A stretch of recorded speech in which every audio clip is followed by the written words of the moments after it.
This is Faith Ignited, the podcast where we put God back into history.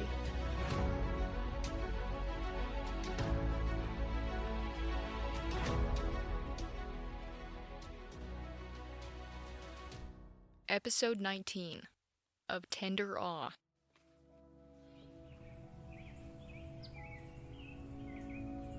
Louis felt the warmth of the sun on his face.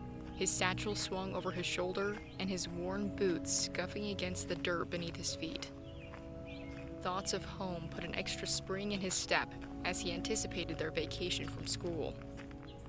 His younger brother walked in step beside him, his gangly teenage limbs taking the path with familiar ease. Agassiz had been his inseparable friend and companion for as long as he could remember. Louis hardly had a memory where they'd been apart.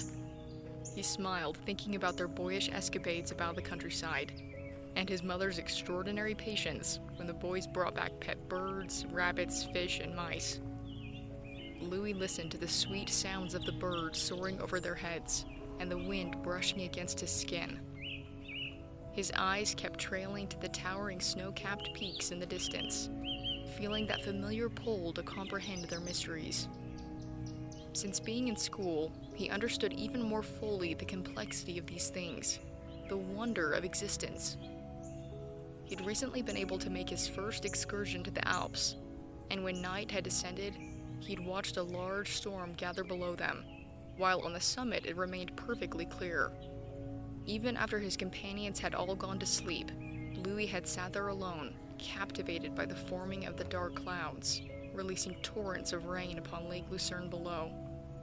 The brilliance of the lightning streaking across the sky had been breathtaking. He'd lingered until the clouds had at last drifted softly away, letting down the light of the moon and stars onto the lake and landscape. Louis didn't know that he'd ever seen greater beauty, truly the work of a master creator. As he and Agassiz walked cheerfully down the road toward home, chatting about their studies and plans during vacation, they heard the approaching sounds of a carriage. Louis turned back to see the coach forming in the distance.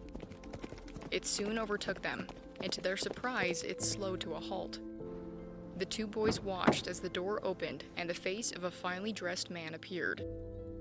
He was the carriage's sole occupant, and he greeted them warmly, saying, "Might I offer you young men a ride somewhere?" Thrilled at the prospect of cutting short their long walk, Louis and Agassiz eagerly agreed, and the man gestured for them to climb inside. After giving directions to their parents' parsonage, the boys settled back against the cushioned seats as the carriage began rolling again down the road. The man offered to share his lunch with the hungry boys, learning their names and inquiring after their situation. They informed him that they were both college students at the medical school in Zurich, to which the man began asking about their schooling and future plans. Louis, always eager to speak of his ambitions and ideas, happily told about his goal to become a man of letters and science. Louis's life in recent years had been a rigorous schedule full of lectures and studying, but his time in Zurich had opened up many doors for him. Professor Schinz, chairman of natural history and philosophy, had especially taken to him, and had given Louis a key to his private library, a privilege that he felt indebted to the man for. Access to books was a luxury his parents could not afford, and Louis had spent many an hour locked away studying or copying books to read later. Agassiz had even helped him copy some pages down, despite the fact that they applied much more directly to Louis' studies than his own. The man sitting opposite to them in the carriage listened with a pleasant and interested expression, allowing the boys to share what they were learning and what they wanted to accomplish. When the carriage pulled to a stop in front of the parsonage, the man expressed a desire to meet their parents, and Louis and Agassiz gladly made the introductions. Their younger sister Cecilia also made an appearance, and after a pleasant exchange, the man waved goodbye to the family, leaving them to their happy reunion. Louis was always overjoyed to see his parents and sister again. They wrote to each other frequently, which helped to lessen the ache of separation, but he always missed them while he was away. His father smiled, and his mother got tears in her eyes as she embraced her boys. The time passed pleasantly, as it always did on their vacations, and some days after their arrival, Louis walked into his father's study and found him bent over a piece of paper in his hand, a look of distress on his face. Louis stopped short, suddenly concerned. "Father," he asked, "is everything all right?" His father ran a hand over his face, his gaze drifting up to meet Louis's. "Yes," he said, "everything is quite all right. I have just read a rather startling letter." He held it up for Louis to examine. "It comes from the man who transported you and your brother in his carriage." Louis lifted a brow at this. "He informs me that he is a gentleman of great wealth." Louis saw a look of pain cast a shadow over his father's features as he continued. "He was very impressed particularly with you, Louis, and he's expressed a desire to adopt you and pay for your education." Louis reeled back. "He says that he believes you to be a genius and wants to see your potential reached." The expression of agony on his father's face conveyed the internal battle that he was undergoing at receiving such an offer. His father was a mere minister and schoolteacher. They had always had to struggle and sacrifice to provide their sons with any education. They had already lost 4 children before finally having Louis, Auguste, and Cecilia. It would break their hearts to give away their son, even if it was for his benefit. But his father was willing to consider the possibility of giving Louis up if it meant being able to give him the resources to reach his full potential. 1,000 thoughts flew through Louis's head. If he were to be adopted, it was likely that he would never need or want for money again. Never have to scrimp and save to be as little a burden on his parents as possible. But even knowing this, there was no hesitation in his response. "I do not wish to be adopted," Louis said with finality. "I will be no one's boy but yours." The relief on his father's face was immediate. Louis knew that there was no amount of money in the world to compensate for the loss of his family, and he felt sure that he could still achieve his goals without sacrificing what he held most dear. God would make their means enough. Faith is the substance of things hoped for, the evidence of things not seen. This scripture sometimes leads people, even inside of Christianity, to believe that faith is something blind, or that religion is a crutch for the less intelligent or strong. Neither are true. Did you notice the words used to describe faith? Substance, evidence. Both refer to something tangible. In some translations, evidence can actually be translated as proof, and substance as conviction. Think about that. A detective sets out to collect evidence that will prove someone's guilt. Now, they don't witness the crime itself, but by taking a look at the crime scene, they often find evidence that will paint a picture of what took place. This eventually leads them to a conviction. And good detectives train their minds to be observant of these details that woven together can tell a compelling story. Take people as another example. Every person is merely a sum of experiences and habits that you don't personally witness, but their countenance and their behavior are the evidence of those things that you don't see. Faith is more scientific in its approach than people realize. We don't believe in God because we're blind, but rather because we can see. In this episode, we'll discuss a man still acknowledged even by current researchers as the greatest natural scientist of his day. He was the first to discover the Ice Age, and was a renowned teacher and researcher who rubbed shoulders with not only many of the greatest minds of his time, but with kings and presidents as well. His name was Louis Agassiz. Charles Darwin, a contemporary of Agassiz, whom the world is much more familiar with today, once remarked to the famous poet Henry Longfellow, "What set of men you have in Cambridge? Why, there is Agassiz. He counts for 3. Darwin knew well of what he spoke, because it was Agassiz's work on entomology that Darwin would use to create his Origin of Species. So how did a man of Agassiz's scholarship and impact become removed from our history books, while Darwin has remained? I assert that it's because he refused to go where Darwin did with his conclusions. Agassiz always believed that nature was the result of divine thought. Now, in this episode, I'm not going to try and dismantle the theory of evolution by addressing all of the arguments. I am simply going to tell you what Louis Agassiz believed about the issue. And considering that his research was used by Darwin, I would say that his opinion is a pertinent one. My real intention with this episode is to show you the destructive toll that espousing Darwinism has had on religion and humanity in general.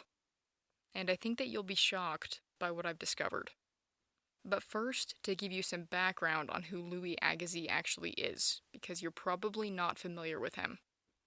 Louis Agassiz was born May 28th in 1807 in Montier, Switzerland, nestled at the foot of the Bernese Alps.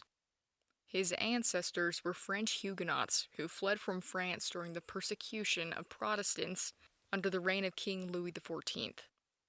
He descended from 5 generations of clergymen on his father's side, and his mother was the daughter of a physician. This was truly an appropriate blend for the bringing forth of a young man who would be a champion of the sciences as well as the spiritual. And until Louis was 10 years old, his parents were his only teachers. Not that that hindered him in the least. His mother was an educated woman who taught her children to love to read, and his father taught school alongside his clerical responsibilities. Together, they encouraged their children to love learning and discovery. Louis was especially close to his mother. Author Vicki Jo Anderson described their relationship this way. His mother lost her first 4 children in infancy. Perhaps it was for this reason that she was so close to Louis. She understood his love of nature and all living things.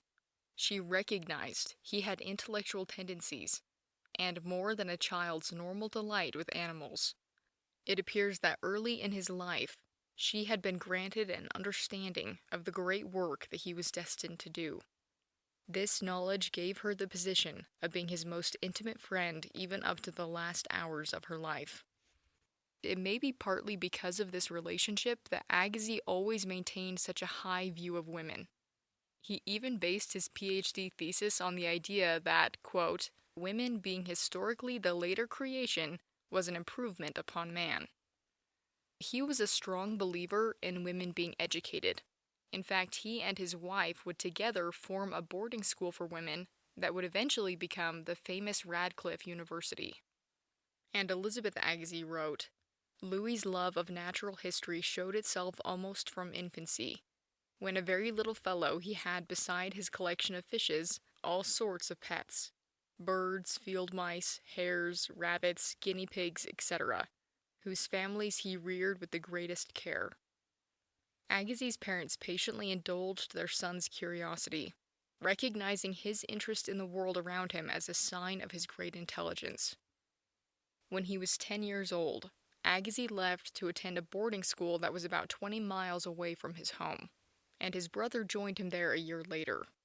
The boys were close enough for frequent visits home during their vacations, a journey that they typically made on foot. The Agassiz family had modest means, and made great sacrifices to educate their children.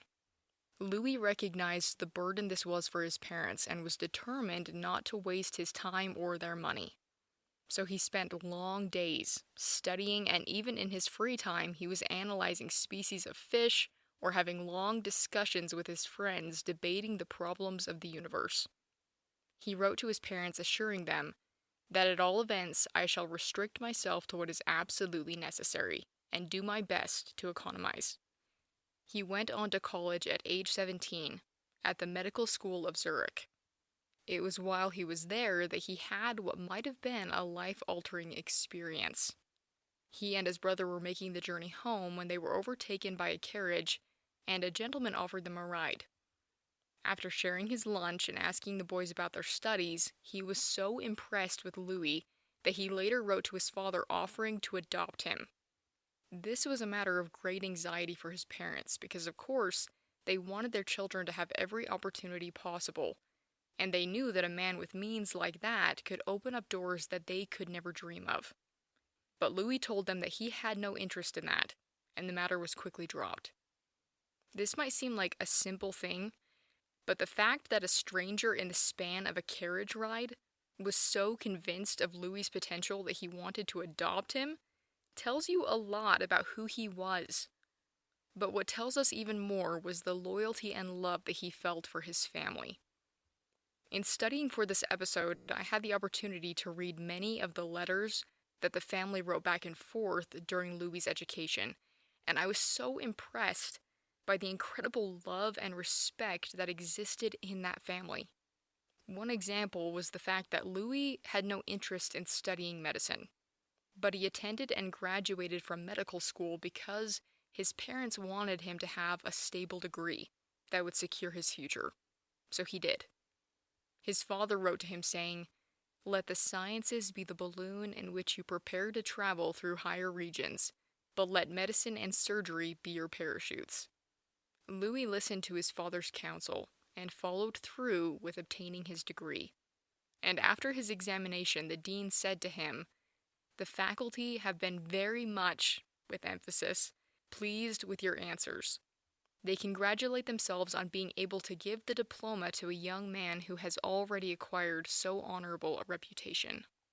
And upon hearing of his graduation, his mother wrote saying, "I cannot thank you enough, my dear Louis, for the happiness you have given me in completing your medical examinations, and thus securing for yourself a career as safe as it is honorable. It is a laurel added to those you have already won, in my eyes the most precious of all. You have for my sake gone through a long and arduous task. Were it in my power, I would gladly reward you, but I cannot even say that I love you the more for it, because that is impossible. My anxious solicitude for your future is proof of my ardent affection for you. May God reward you by giving you all possible success in the care of your fellow beings." And I want to just include one more thing, because his mother had another concern that she addressed with him that really shows you what she prioritized and what mattered to her. She wrote, "Nor are you made to live alone, my child. In a home only is true happiness to be found. There you can settle yourself to your liking. The sooner you have finished your studies, the sooner you can put up your tent, catch your blue butterfly, and metamorphose her into a loving housewife. Of course, you will not gather roses without thorns. Life consists of pain and pleasures everywhere. To do all the good you can to your fellow beings, to have a pure conscience, to gain an honorable livelihood and procure for yourself by work a little ease, to make those around you happy. That is true happiness. All the rest are but mere accessories and chimeras." And Louis's response to this is really sweet. He says, "You know well to whom you speak, dear mother, and how you must bait your hook in order that the fish may rise. When you paint it, I see nothing above domestic happiness, and am convinced that the height of felicity is to be found in the bosom of your family, surrounded by little marmots to love and caress you. I hope, too, to enjoy this happiness in time." And he would. Agassiz would marry twice, both times to extraordinary and talented women, who would play critical parts in helping him fulfill his mission in life. After medical school in Zurich, he went on to study at Heidelberg, and then at the University of Munich, where he received his master's degree. Everywhere he went, he found teachers who molded, taught, and inspired him. But when it came to pursuing knowledge, he also had help from a higher source. Louis's eyes squinted as he once again pored over the impression of a fossil fish etched in the stone slab in front of him. Finally, he leaned back, letting out a sigh of exasperation.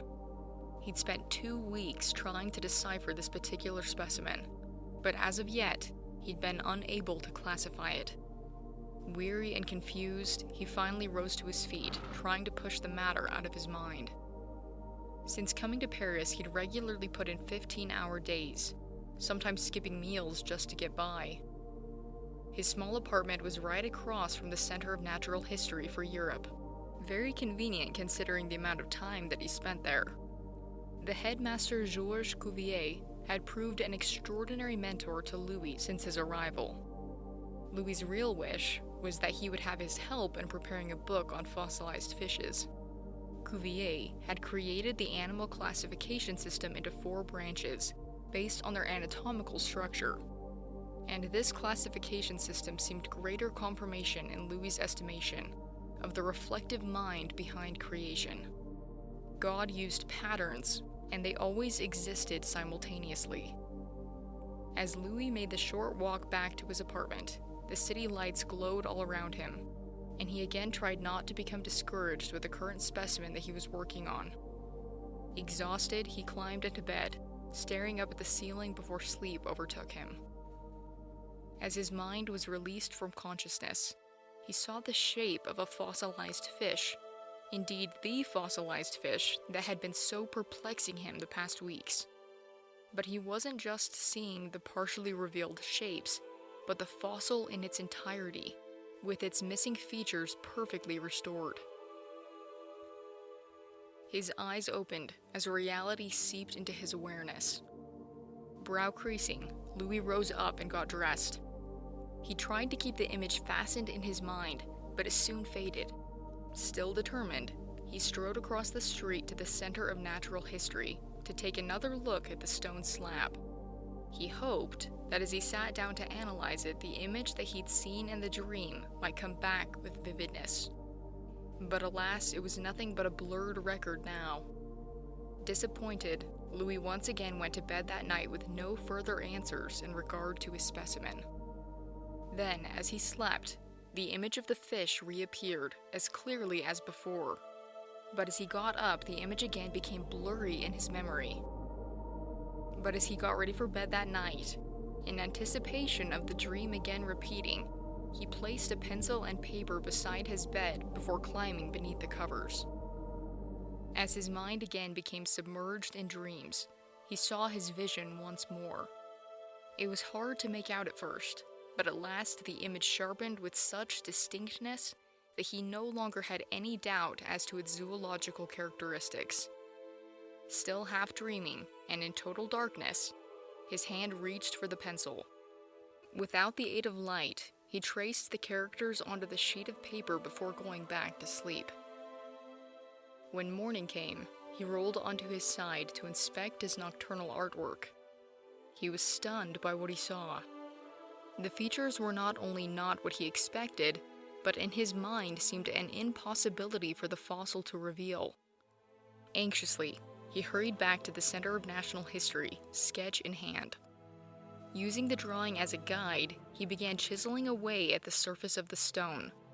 Bit by bit, the fish began to be revealed.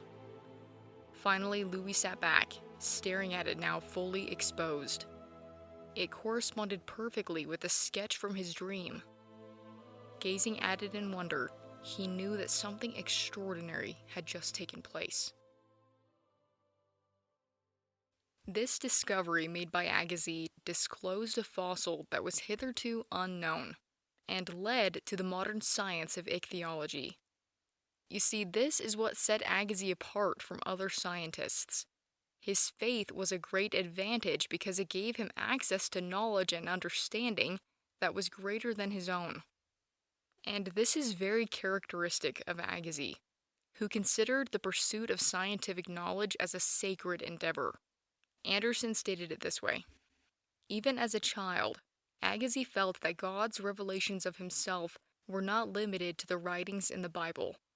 God also revealed himself through the book of nature.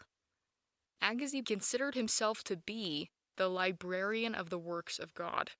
He believed that, quote, in our study of natural objects, we are approaching the thoughts of the Creator, reading his conceptions, interpreting a system that is his and not our own. Indeed, Agassiz considered the study of science as a pursuit of translating the very thoughts of God. His mentor, Georges Cuvier, known as the father of paleontology and the world's leading expert on the anatomy of animals in his time, shared Agassiz's thoughts on this. He was a strong Christian himself, and believed that species were created by God and descended from their original pairs, not denying change over time, but change over species. And when he died, Agassiz became the champion of his beliefs. So here we have two of the most brilliant scientific minds in history that not only didn't laugh at the idea of creation being the work of God, but believed it to be self-evident and science-based. Agassiz was also the first to theorize that the Earth had at one period been covered in ice, which earned him the recognition in our history books as the father of the Ice Age. But truly one of the greatest impacts he would make on the world would come in his role as a teacher. After studying in Paris, he turned down other opportunities and took a professorship at the University of Neuchâtel, where he transformed the school into one of the great centers of science in Europe. Agassiz went on to secure the patronage of the King of Prussia, and was sent by him to America to study its zoology so that it could be compared to that of Europe. This was a huge turning point in the life of the great scientist. On this visit to America, he was immediately taken with the American way of life. His first lecture was delivered to a group of 1,500 people and was titled God's Planned Creation. He was deeply touched by the sight of people of all stations sitting side by side in a place where all classes had an equal chance to receive education. When his wife Cecile died, he ended up remarrying and he brought his family over to America. He decided to become an American citizen, despite the fact that America was quickly descending into the Civil War. And when people tried to persuade him to come back to Europe, he simply said, "I cannot. I love America too well."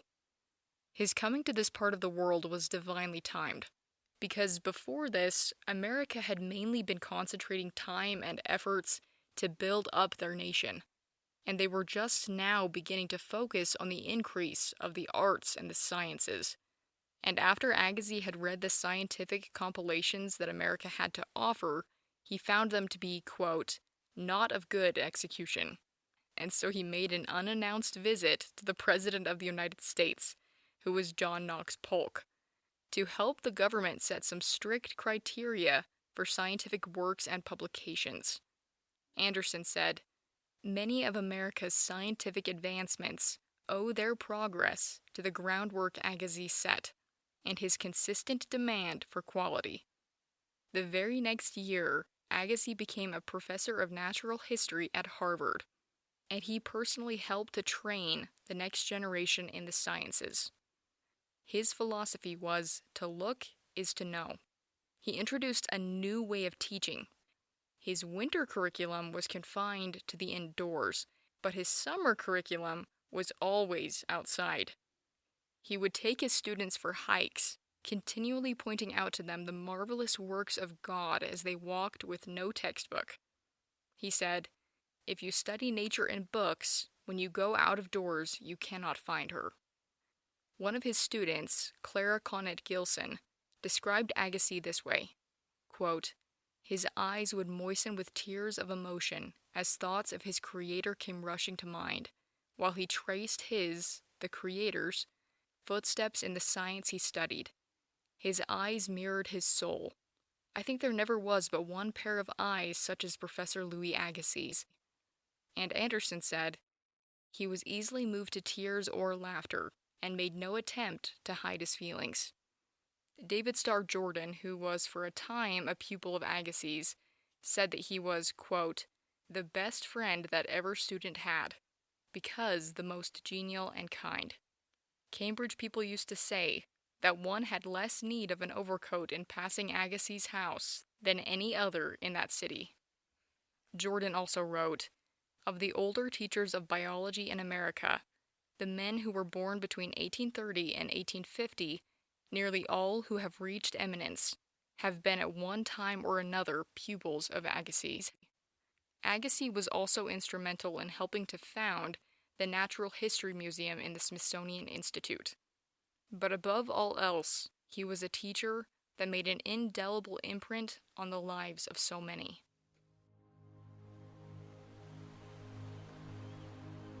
John's hand clung to the edge of the tugboat as the shoreline of New Bedford, Massachusetts faded into the background. The early morning wind sprayed sea foam in his face as the boat sliced through the waves. Penikese Island looked like a speck on the horizon.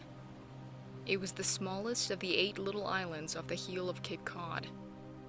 Many of the passengers chatted in eager anticipation of what lay ahead of them. They 50, 30 men and 20 women, had been chosen for this scientific camp meeting out of hundreds of applicants, hand-picked by Professor Louis Agassiz himself. The concept of summer courses on an uninhabited island was thrilling in a way, and none of them knew entirely what to expect. They traveled from all parts of the United States to take part in this, all coming from various backgrounds, some professors, others simply naturalist students. John himself was a poet, and had spent the better part of his life using writing to persuade against the evils of slavery, and he, like the rest, was eager to see what lay in store.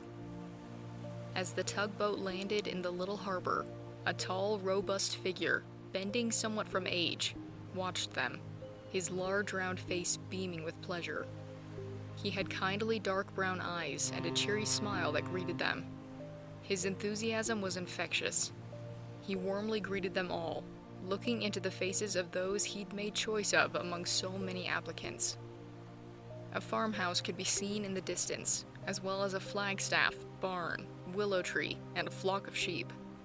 Their first impression of the place where they were to spend the next several months was somewhat shocking.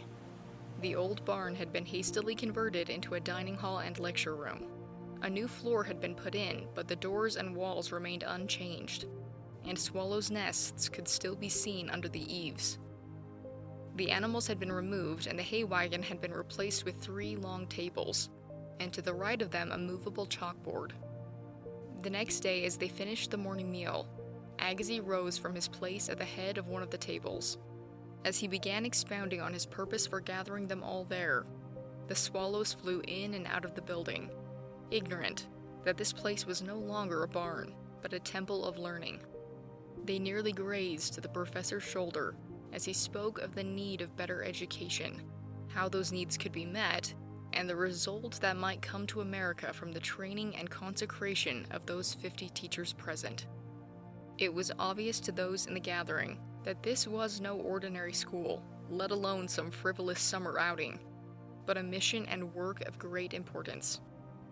Agassiz spoke with such earnestness, and that religious feeling so characteristic of all his thoughts.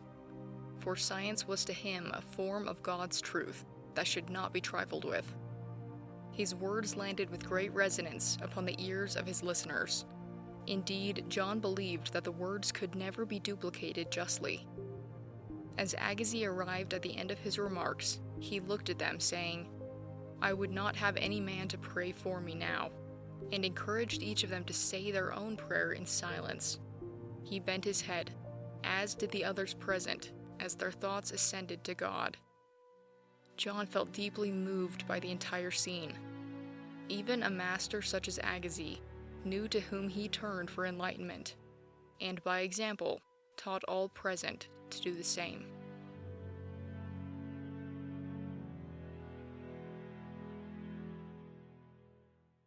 L.P. Hartley wrote, "The past is a foreign country. They do things differently there."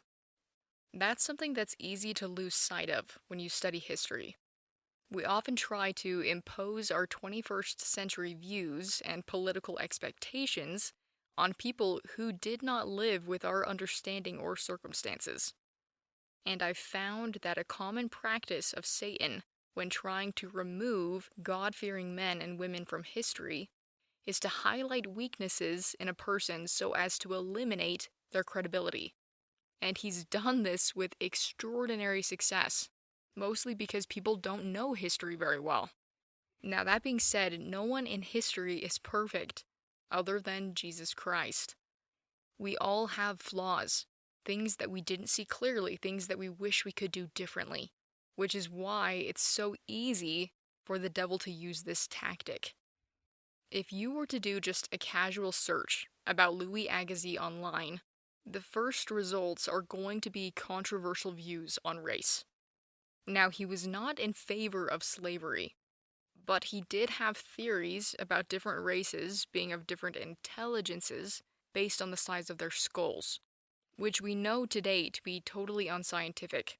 and that skin color is simply based on the level of melanin in someone's skin. So our differences don't go farther than skin deep. But that was not the prevailing idea among scientists or even the public altogether at that time. Remember that this is all surrounding the Civil War period. Now, was Louis Agassiz wrong? Yes, he was wrong. But modern scientists are trying to use this as the reason why we don't talk about Agassiz anymore. But that makes absolutely no sense. Because if that was the case, we would not be studying anything about Charles Darwin, let alone exalting him in our schools. The very book that makes Darwin famous, On the Origin of Species, is full of controversial views on race. Scientists now have developed the habit of dropping the last part of the title. We generally know it simply as On the Origin of Species, but the full title is On the Origin of Species by Means of Natural Selection or the Preservation of Favored Races in the Struggle for Life.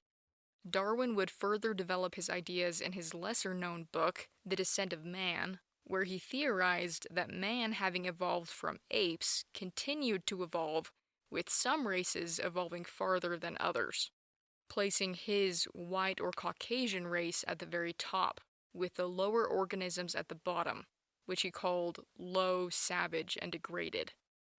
In fact, Stephen Jay Gould, an evolutionist himself, admitted, quote, "Biological arguments for racism may have been common before 1859, but they increased by order of magnitude following the acceptance of evolutionary theory."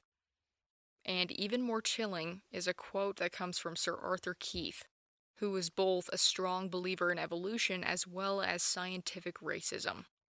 He claimed that, quote, "The German Führer, Adolf Hitler, as I have consistently maintained, is an evolutionist. He has consciously sought to make the practice of Germany conform to the theory of evolution." Now, Keith is not condemning Hitler when he says this, because he believes the same things, but he is literally crediting the idea of the Aryan race and the justification for the genocide and mistreatment of the Jews as a result of evolutionary theory. So the point that I'm trying to make with this is that Agassiz's thoughts on creation have not been removed from the public sphere because of racist ideas. If that was truly the motivation, we would definitely not be talking about evolution. It's pretty apparent that the real reason he has been blackballed from the scientific community is because of his commitment to biblical ideas and the divinity of creation. Now, I know that this entire episode is a bit controversial in nature, but we need to understand how this simple shift away from God is affecting the way we see the world. More importantly, how it is affecting the youth who are being taught it. In 1860, after Darwin released his book On the Origin of Species, Agassiz put out an article that challenged his ideas. Let's keep in mind that this is coming from someone who is highly educated on the subject. He was considered the greatest naturalist of his day. Not Darwin, Agassiz. They were contemporaries. Now, I'm not going to get into the entire article. If you want to go read everything word for word, by all means, I encourage you to go do so. I'll include a link in the description. But just a few things. Agassiz believed evolution to be not just against his principles or his beliefs, but unscientifically sound. He says, had Mr. Darwin or his followers furnished a single fact to show the individual's change in the course of time in such a manner as to produce at last species different from those known before, the state of the case might be different. But it stands recorded now as before, that the animals known to the ancients are still in existence, exhibiting to this day the characters they exhibited of old. He uses the shark family as an example of this, because even in the earliest Paleozoic fossil beds, you will still find sharks that closely resemble the ones we have today. So why is it that they have not evolved or changed? And then he also basically asks, if this is the case, why are there not a lot of in-between species? If A turned into C, what happened to B? But the biggest argument he makes is that nature's, quote, unmistakable evidence of thought corresponds to the mental operations that our own minds have. And so that makes it pretty apparent that we owe our existence to the working of intelligence. And Agassiz believed that no theory that overlooked that element could be true to nature. Even Darwin admitted to suppose that the eye, with all its inimitable contrivances for adjusting focus to different distances, for admitting different amounts of light, and for the correction of spherical and chromatic aberration, a lot of big words in this, could have been formed by natural selection seems, I freely confess, absurd in the highest degree. That was something that Agassiz and Darwin probably could have agreed on. But Agassiz could never bring himself to believe that something as complex and beautiful as the world on which we live could have come about by accident. And he sums it up with this: I shall therefore consider the transmutation theory as a scientific mistake, untrue in its facts, unscientific in its method, and mischievous in its tendency. Now, there are a lot of other arguments I'm not going to get into because I'm no scientist, and this episode is not about trying to disprove scientifically evolution. I'm trying to show you how evolution has affected us today, how it has been mischievous in its nature. Because if there's one thing I know about the enemy, it's that Satan does things in a very calculated way. Do you think it's an accident that evolution just happens to remove God completely from creation? Now, I know there are some people who are strong Christians and believe that God may have used evolution to create the world. But that's not what Agassiz believed. In fact, evolution by its very nature is independent of God. That's why atheists gravitate so much to this theory. And I would assert that evolutionary theory has done more to destroy faith in our modern world than just about any other philosophy. Why? Because it completely removes accountability. It destroys divine identity. Children are being raised hearing that they are not created in the image of God for a great purpose, but rather in the image of an ape. And then we wonder why they're so confused about who they are and surrender to their basest instincts. But life does have a purpose. It does have meaning. And we have a God that not only planned the creation of this world, but its redemption as well. John Greenleaf Whittier was a student at the summer school that Agassiz created on Penakees Island. This had never been done before, and it only happened once, because Agassiz died just a few months later. Up until the very last part of his life, he was continuing to teach. Not just about science, but his love of God. And while he was there, Whittier witnessed Agassiz's humble act of silent prayer that began their summer of discovery. Whittier captured this epic moment of faith and science coming together, and he called the poem The Prayer of Agassiz. I want to read you just a few lines from it, because I think they capture the essence of everything we've talked about in this episode. Said the Master to the youth, "We have come in search of truth, trying with uncertain key door by door of mystery. As with fingers of the blind, we are groping here to find what the hieroglyphs mean of the unseen in the seen. On the threshold of our task, let us light and guidance ask. Let us pause in silent prayer." Then the Master in his place bowed his head a little space. Even the careless heart was moved, and the doubting gave assent, with a gesture reverent, to the Master well-beloved. Through its veil of tender awe, how his face was still uplit by the old sweet look of it, hopeful, trustful, full of cheer, and the love that casts out fear. I am dumbfounded by the pride that has infiltrated our scientific community. It's as if the humble awe of God's creations seems to have died with the great Agassiz. I mean, who's to say that resurrection is impossible when we can't even fully explain how a seed can bring forth life? Is resurrection really more miraculous than birth? Is Christ restoring the sight of the blind really more miraculous than the fact that we can see it all? Everything is a miracle, and everything is a witness of the Creator. Many struggle with faith in this generation. I would give the advice that Agassiz constantly extended to his students, which is, to look is to know. If you will look for God, and have eyes to see and ears to hear, you will find, like Agassiz, that his creations are a witness of him. And as you continue to gather evidence, that feeling will grow into conviction, and it will ignite your faith.